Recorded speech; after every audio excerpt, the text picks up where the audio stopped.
او په دې باندې افهام تفهیم کوي او په دې باندې خبرې کوي. کله چې زموږ تاسې تقریبا 4500 کاله زوړ تاریخ لري پښتو ژبه، 4500 کاله زوړ تاریخ لري. او کله چې ژبپوهان داسې انګیري، ژبپوهان داسې عقیده لري، کله چې د آریایانو یا د موږ تاسې نیکونو او اجدادو په هریانه کې هستوګنه کوله. هریانه دغه د بلخ سیمه ده او دلته دوی هستوګنه کوله. نو اوس بیا دغسې رالو، دغه د بلخ یا هریانه سیمه چې ده بیا وروسته په باختر باندې بدله سوه او وروسته په هریانه باندې دا سیمه بدله سوه. هغوی چې دغه د موږ تاسې پښتانه راوکوچېدل، غور ته راغلل. غور په مندیش کې بیا دلته سره منسجم سو لیک بیا د شعر شاعري پیل کړه چې په دې وخت کې د پښتو ژبې لومړی شاعر چې هغه امیر کروړ ده، چې د امیر پولاد سوري زوی و. دا په غور په مندیش کې دا راوټوکول سو. د شعر لومړی د پښتو ژبې لپاره چې لومړی شعر ولیکل هغه د امیر پولاد شعري شعر چې ویل زه زمری په دې نړۍ له ما اتل نسته، په هند سیند په تخار بل په کابل نسته له ما اتل نسته. بیا د ادب مینوال او ادیبان دا وایي چې له دې شعر نه مخکې هم پښتو ژبه شعر درلود. صحیح ده؟ یعنې ځکه که د امیر پولاد سوري دا شعر ته وکتل چې د ګرامر له اړخه دا ډېر قوي شعر ده، ځکه دا ډېر پوخ شعر موږ ورته ویلی سو. نو دا معلومه ده چې له دې د نظم، د قافیې، د وزن، د آهنګ له مخې ډېر په طول باندې تلل شوی شعر ده او له دې نه مخکې هم شاعري شوې ده. نو دغه اټکل موږ کولی چې 4500 کاله مخکې له دې نه پښتو ژبې تاریخ راپیل کېږي، مسلسل تر ننه پورې رارسېږي موږ تاسې ته. بیا کله چې په دومه پیړۍ کې یا 19مه پیړۍ کې د پښتو ژبې هغه څېړنې ورته لاره هواره کړه. په دې کې الفنسټن انګریزي لیکوال چې هغه دلته راغی او داسې کله څېړنه ورکړه. دغه ډبرلیکونه چې د ننګرهار په دغه کې د ننګرهار په درونټه کې پیدا سو او په کوزن پښتونخوا بعضې ځینو کې پیدا سو. دغه یعنې کول وسل چې دوی ویل پښتو له 4500 کاله هم ډېر پخوانی تاریخ لري.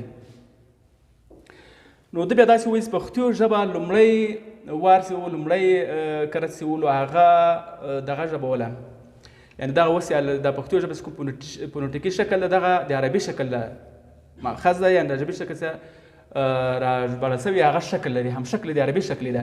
دوی وایي چې لرغونه مخکې پښتو ژبه خویشکي یا خروشک په نام باندې فونټیک شکل درلود چې لرغونه وخت کې هم تاریخ لري. بیا لرغونه چې د عربي ژبې په دې باندې قانون پیاده سو او تر ننه پورې موږ تاسې دې نه استفاده کوو. رالو دې ته چې په دغه وخت کې چې دغه الفنسټن ته څېړنه کوله، دغه وخت نو بیا د دې خواته د پښتو ژبې لپاره تقریبا 400 کاله مخکې سلطان محمود غزنوي په هند باندې 14 ځله هلته مو فتوحات کړي دي. د هغو په دربار نه دغه د پښتو ژبې لپاره کار وسولو. چې دوی وایي چې بیا هغه سلطان محمود غزنوي خپل یو وزیر ته دغه برخه ورکړه چې دوی د خپل ژبې لپاره الفبا فونټیک شکل ولیکي. چې لغونه وروسته بیا دې کې بیا پیروخان وایي چې دغه ماته منونه ول نه ده. بیا دا زیات خلک دغسې وایي چې خپله سلطان محمود غزنوي په دربار کې ډېره ژبه پښتو نه پالل کېدله. نو دوی دا وایي دا انګیري چې په دې برخه کې پیروخان وایي دا ما ورته کار کړی ده او د پښتو ژبې لپاره ما لومړی الفبا رایجه کړه. نو دوی وایي پیروخان وایي دغه سلطان محمود غزنوي نه بلکې ما د پښتو ژبې لپاره الفبا لیکلې ده او کار مو ورته کړی ده.